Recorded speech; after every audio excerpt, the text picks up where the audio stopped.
Assalamualaikum dan salam sejahtera kepada semua. Dalam video ini, kita nak lihat aktiviti makmal 3A iaitu menentukan tindak balas eksotermik dan tindak balas endotermik. Tujuan, mengkaji jenis tindak balas berdasarkan perubahan haba dan perubahan bacaan termometer dengan melarutkan bahan di dalam air. Bahan, pepejal natrium hidroksida, pepejal kalsium klorida kontang, pepejal amonium nitrat, pepejal natrium tiosulfat dan juga air suling. Awas ya, natrium hidroksida mengakis. Kendalikannya dengan cermat.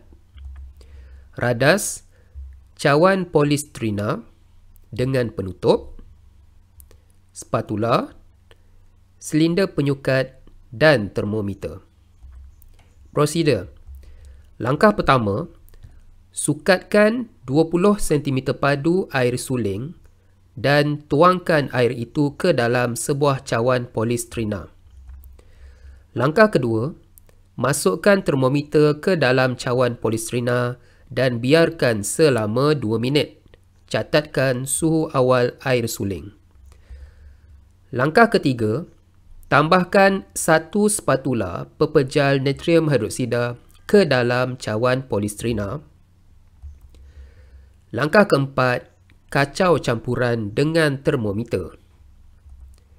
Langkah kelima, catatkan suhu tertinggi atau terendah campuran yang dicapai.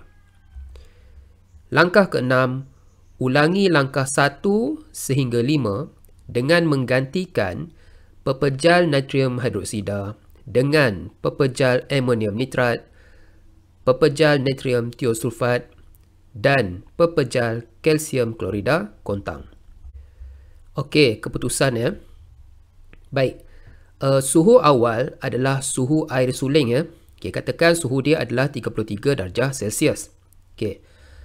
Apabila pepejal natrium hidroksida ditambahkan ke dalam air suling, okey, suhu dia akan berubah. Okey, katalah katakan saya letak 39 darjah Celsius. Okey.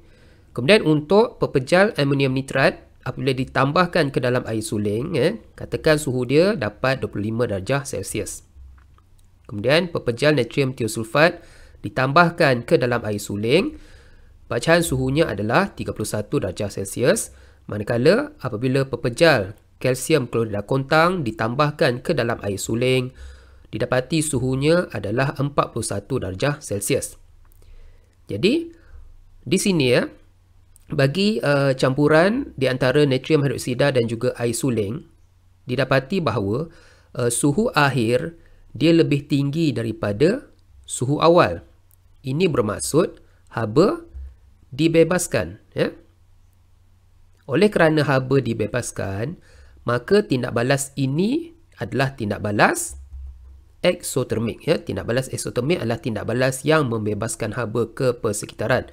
Ini menyebabkan suhu persekitaran meningkat. Okay, yang kedua, untuk tindak balas di antara pepejal amonium nitrat dan juga air, didapati bahawa suhu akhir adalah lebih rendah daripada suhu awal. Ini bermakna haba telah diserap.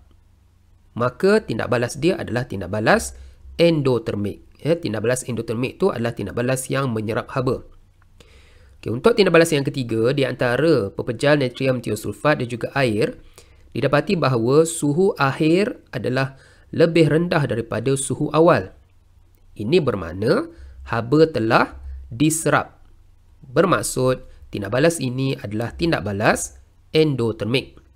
Dan yang keempat, tindak balas di antara pepejal kalsium klorida kontang dan juga air, didapati bahawa suhu akhir adalah lebih tinggi daripada suhu awal. Ini bermaksud haba telah dibebaskan, iaitu tindak balas ini adalah tindak balas eksotermik. Baik, perbincangan.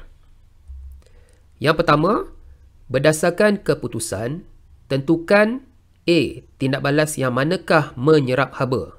Okey, tindak balas yang menyerap haba adalah tindak balas di antara pepejal amonium nitrat dan juga air suling dan pepejal natrium tiosulfat dan juga air suling. Okay. B. Tindak balas yang manakah membebaskan haba? Jadi daripada eksperimen ini, tindak balas yang membebaskan haba adalah tindak balas di antara pepejal natrium hidroksida dan juga air suling dan tindak balas di antara pepejal kalsium klorida kontang dan juga air suling. Soalan nombor 2, merujuk kepada 1A dan juga 1B, kelaskan tindak balas tersebut kepada tindak balas eksotermik dan juga tindak balas endotermik. Jadi tindak balas eksotermik adalah tindak balas di antara pepejal natrium hidroksida dan juga air serta tindak balas di antara pepejal kalsium klorida kontang dan juga air. Manakala tindak balas endotermik adalah tindak balas di antara pepejal amonium nitrat dan juga air dan pepejal natrium tiosulfat dan juga air, ya. Baik, sebagai kesimpulan, yang pertama, tindak balas eksotermik berlaku apabila suhu campuran meningkat. Yang kedua, tindak balas endotermik berlaku apabila suhu campuran menurun. Okey, ya. Sekian, terima kasih.